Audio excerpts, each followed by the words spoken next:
Alors, je vous avais promis la semaine dernière de vous présenter la crypte de l'église Notre-Dame de Mont-de-Vent-Sassay. Eh bien, voilà, nous y sommes.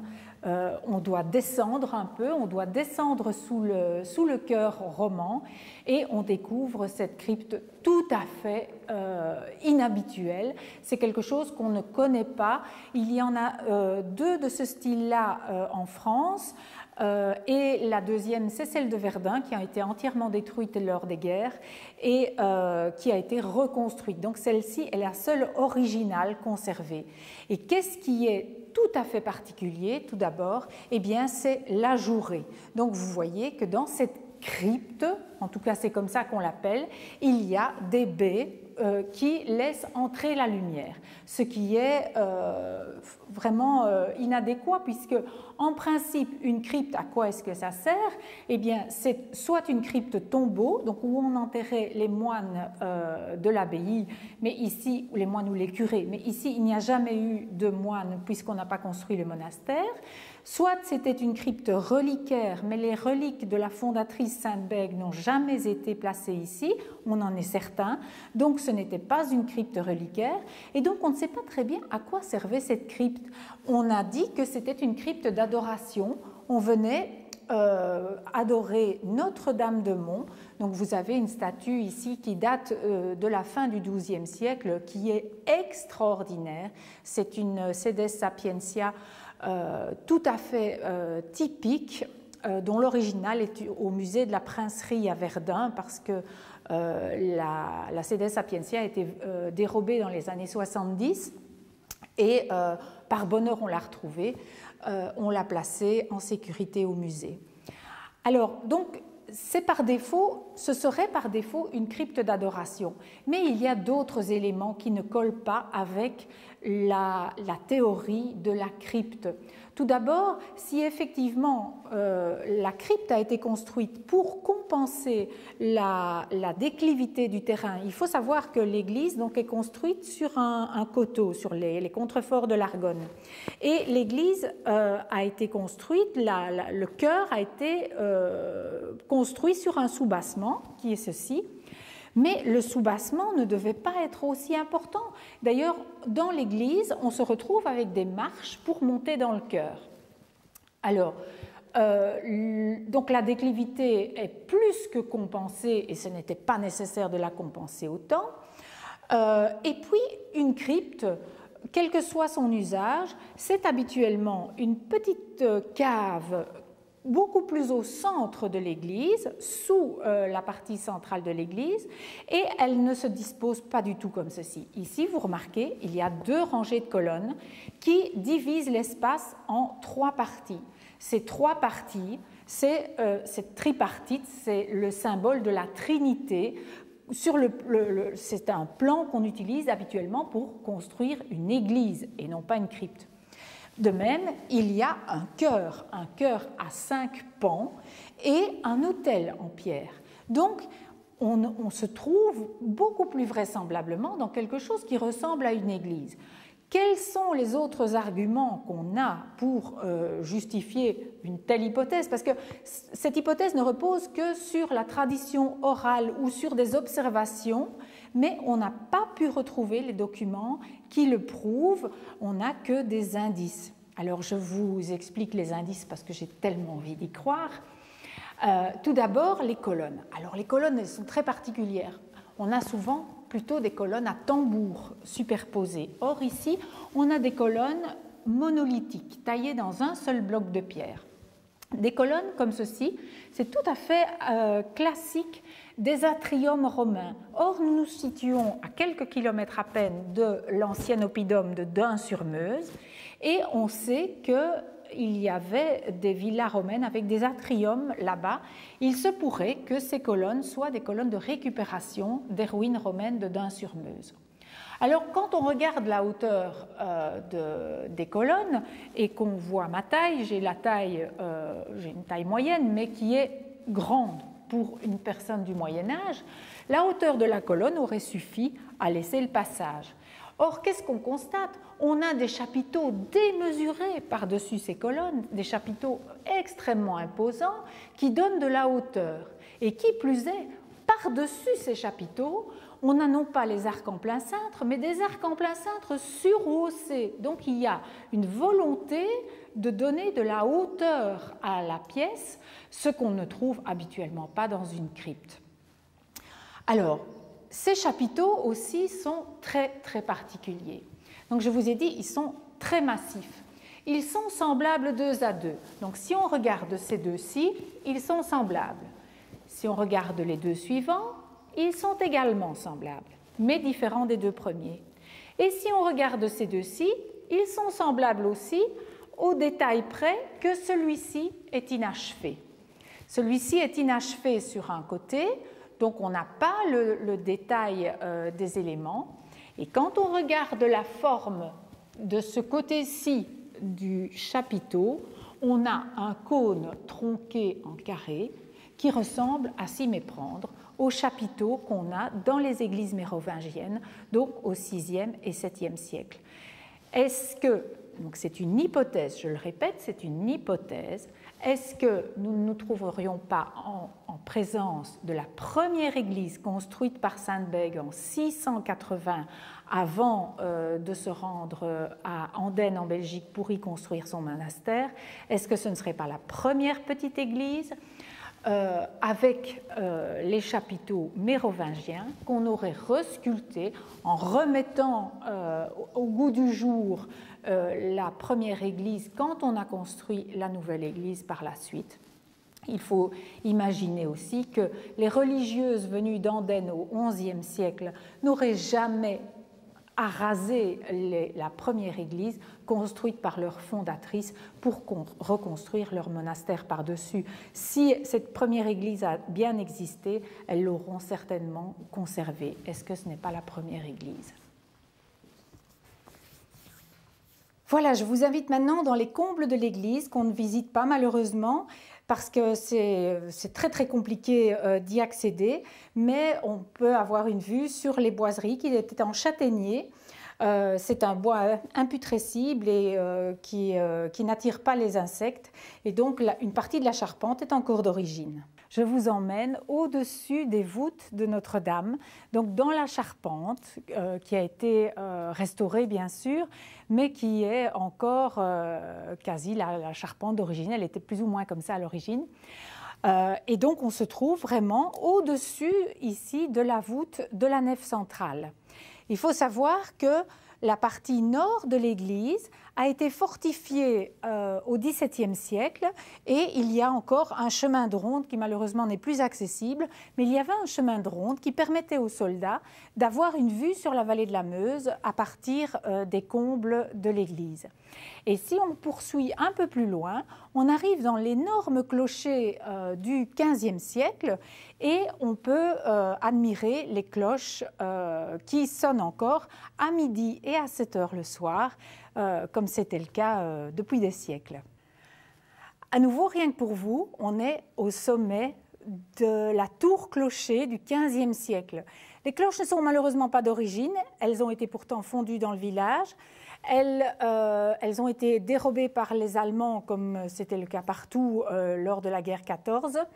Mais nous avons conservé 3 énormes cloches qui sonnent toujours, tous les jours, à midi et à 7 heures le soir, et qui annoncent les repas dans tout le village. Donc on est très très heureux de les avoir. Il faut regarder ce qu'on appelle le mouton, donc l'endroit où est accrochée la cloche. Aujourd'hui, elle balance grâce à un système électrique, mais à l'époque, on sonnait les cloches, donc il y avait une énorme corde qui descendait dans le massif occidental de l'église, avec laquelle on pouvait agiter les cloches pour les faire sonner. Donc il y a 3 grosses cloches, plus un petit carillon sur le transept qui sonne le quart et la demi. Alors voilà les marches, l'escalier ici en pierre, en colimaçon est extrêmement difficilement praticable parce que les marches sont usées par le passage des soldats qui accédaient par ici, c'était le seul accès, qui accédaient par ici au chemin de ronde sur le côté nord. Alors l'église, elle est extraordinaire de partout. Il y a des petits recoins fabuleux, comme ici dans le vieux cimetière. Ici, vous vous trouvez dans le vieux cimetière qui a été entièrement défriché parce que la forêt avait repris ses droits au fur et à mesure des siècles. La forêt a été entièrement défrichée en 1995 par l'association des Amis de l'Église de Mont et les tombes ont été remises en place. Et dans ces tombes, parmi ces tombes, on en trouve de très particulières. Ce sont les tombes de la famille Farnier. La famille Farnier, c'était les fondeurs de cloches qui étaient installés à Mont-de-Vent-Sassay. Ils ont fourni des cloches dans la France entière, notamment jusqu'à Saint-Martin-du-Canigou dans les Pyrénées. Mais la famille Farnier a été entièrement décimée par plusieurs épidémies qui ont fait mourir près d'un tiers de la population du village, notamment en 1854. Et on peut lire sur cette tombe, c'est vraiment très prenant, très émouvant, qu'ici reposent les corps d'Adolphe Farnier, qui est mort le 31 août 1854, père de Mathilde Farnier, décédée le même jour, et de Zoé Farnier qui est décédée le 5 septembre suivant. Donc toute la famille a été décimée par le choléra qui sévissait encore ici au XIXe siècle. Et ensuite, comble de malchance, un seul des fils Farnier a survécu au choléra. Et en 1908, il a été lui-même emporté par la grippe qui a emporté le reste de la famille et de la population du village. Et on voit ici les tombes des autres personnes de la famille. Il y a une pierre tout à fait particulière sur une des tombes. Si vous le voyez bien, c'est une pierre qui est marquée d'un cercle. La légende dans le village raconte, mais bon c'est une légende comme toutes les légendes, raconte que en hommage à la famille Farnier, on avait scellé une cloche en or sur cette pierre pour marquer l'endroit où était inhumée la famille. Et cette cloche a évidemment disparu, mais il est beaucoup plus probable qu'elle était en laiton. Alors à Mont-de-Vent-Sassay, nous avons une particularité, nous avons un arbre qui est quasi monument historique. En fait, je vous ai raconté tout à l'heure que dans le clocher de l'église, les cloches ont été dérobées par les Allemands et donc pendant des années après la guerre, le temps de reconstruire, on n'a pas pu disposer des cloches pour sonner la messe. Alors dans chaque village, on se débrouillait comme on pouvait. Et à Mont-de-Vent-Sassay, on avait récupéré des bonbonnes de gaz des compagnies d'aérostiers qu'on suspendait ici au marronnier et un enfant de chœur frappait avec une barre de fer sur la bonbonne pour sonner la messe. Ça donnait l'illusion du son de la cloche. Jusqu'au jour de 1923 où Eugène Trichot, un gamin de 13-15 ans à l'époque, est venu sonner la messe. Mais la bonbonne était chargée et la bonbonne a explosé, faisant exploser le marronnier. Eugène est mort. Sa maman, qui était enceinte à l'époque de plusieurs mois, a donné naissance 4 mois plus tard à une petite fille qu'on a prénommée Eugénie. Et l'histoire est quand même très touchante parce que tous les habitants du village ont connu Eugénie jusqu'en 2007 quand elle est décédée. Et ce marronnier, vous voyez à quel point il est vraiment éventré. Ce marronnier refleurit et fait des marrons toutes les années depuis 1923. Il a résisté à tout, à la tempête de 99, à tout, alors qu'il tient à rien. Tout au fond du village, on voit le petit clocheton carré tout à fait particulier de l'ancienne fonderie. Donc c'est un endroit où il y avait des volets qui permettaient aux effluves de gaz de s'échapper et aux fumées. La fonderie de cloches était située à côté d'un tout petit ruisseau qui passe dans le fond du village, qui s'appelle le ruisseau des Talettes et qui était utilisé pour refroidir les moules après la fonte. Alors il y a encore 2 édifices qu'il ne faut pas manquer quand vous venez à Mont-de-Vent-Sassay. Tout d'abord, en contrebas de l'église, la petite chapelle Notre-Dame protectrice des petits-enfants. C'est tout à fait particulier. Elle a été construite en 1864 sur une source qu'on jugeait miraculeuse. En fait, tous les premiers dimanches de mai, depuis des dizaines d'années, dans le village, il y a un pèlerinage. On va chercher tous les enfants du village, on les amène à la petite chapelle et on les plonge dans la source qui est en contrebas de la chapelle. on estime que les enfants sont guéris de leur maladie, principalement de leur maladie des yeux. Et ça s'adresse principalement aux enfants, ce qui est tout à fait étonnant, parce qu'il faut savoir que Sainte Bègue, la fondatrice de la première église en 680, est invoquée pour les maladies des enfants. Et quand on va à la collégiale Sainte Bègue à Andenne, on peut avoir accès au tombeau de Sainte Bègue sur lequel sont déposés toute une série d'ex-voto, des petits chaussons, des nounours, et qui montrent, qui remercient pour une grâce obtenue de Sainte Bègue. La corrélation entre le pouvoir de Sainte Bègue et les pouvoirs qu'on attribuait à l'eau de cette petite chapelle, c'est tout à fait étonnant, à plusieurs siècles de distance. Alors un deuxième édifice aussi, toujours lié à l'eau, on est à Mont-de-Vent-Sassay, tout est lié à l'eau à Mont-de-Vent-Sassay. Un deuxième édifice absolument extraordinaire, c'est le lavoir mairie qui se situe au centre du village. Donc le village est un peu décalé par rapport à l'église qui le surplombe. Alors, le lavoir mairie, c'est un concept tout à fait particulier. Il n'en existe que 3 ou 4 encore dans la Meuse. On avait un lavoir qui était couvert et au-dessus, on installait les locaux de la mairie. On raconte que ça permettait aux hommes qui géraient les affaires civiles d'être d'abord au-dessus des dames et ça leur permettait d'entendre les conversations des dames qui étaient en dessous et qui y allaient bon train dans les ragots et dans ce qui se passait dans la vie quotidienne au village. L'architecture de cette mairie lavoir est absolument étonnante et donc il faut absolument venir voir ce lavoir qui est fermé par des grilles en dessous et on n'accède plus aujourd'hui à la mairie au-dessus, mais nous espérons pouvoir un jour réhabiliter le bâtiment et le remettre en valeur parce que c'est une richesse incroyable. Alors je vous ai montré la fonderie de cloches dans le bas du village. Eh bien, dans le massif occidental de l'église, nous avons installé toute une exposition qui vous raconte l'histoire de cette fonderie de cloches, l'histoire des fondeurs de cloches de Mont-de-Vent-Sassay qu'on appelait les Saintiers. Et toute la fabrication des cloches vous est expliquée ici sur des panneaux didactiques en couleur que vous pouvez lire bien à l'aise quand vous venez visiter l'église.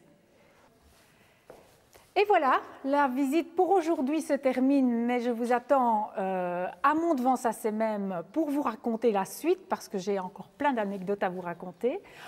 Je vous montre quand même la clé, elle est unique, elle est immense cette clé, et nous allons refermer la grande porte de bois. Je vous rappelle que l'église est ouverte de mai à octobre. Cette porte, nous la refermons en octobre, mais l'église est encore accessible sur rendez-vous. Alors, cette porte, rien que cette porte a une histoire. Voilà, je vais refermer cette lourde porte. Elle a une histoire, cette porte, parce que c'est la porte d'origine, la porte du XIVe siècle. Et c'est l'ancêtre des grilles en bois. Donc vous devez vous imaginer qu'on voyait à travers les montants en bois. Évidemment, il y a des morceaux qui manquent, mais la chance de cette grille en bois, c'est de s'être trouvée dans un village extrêmement pauvre. Parce que quand on avait une porte aussi abîmée au Moyen-Âge, eh bien, on la mettait au feu, tout simplement. Ici, on pratiquait la récupération. Et donc, pour sauver la grille en bois, on a fixé par derrière un énorme panneau de chêne, ce qui a permis à cette grille de parvenir jusqu'à nous. Sinon, donc, on les détruisait. Voilà, je m'apprête, quand vous voulez, à vous accueillir à Mont pour vous raconter la suite de l'histoire.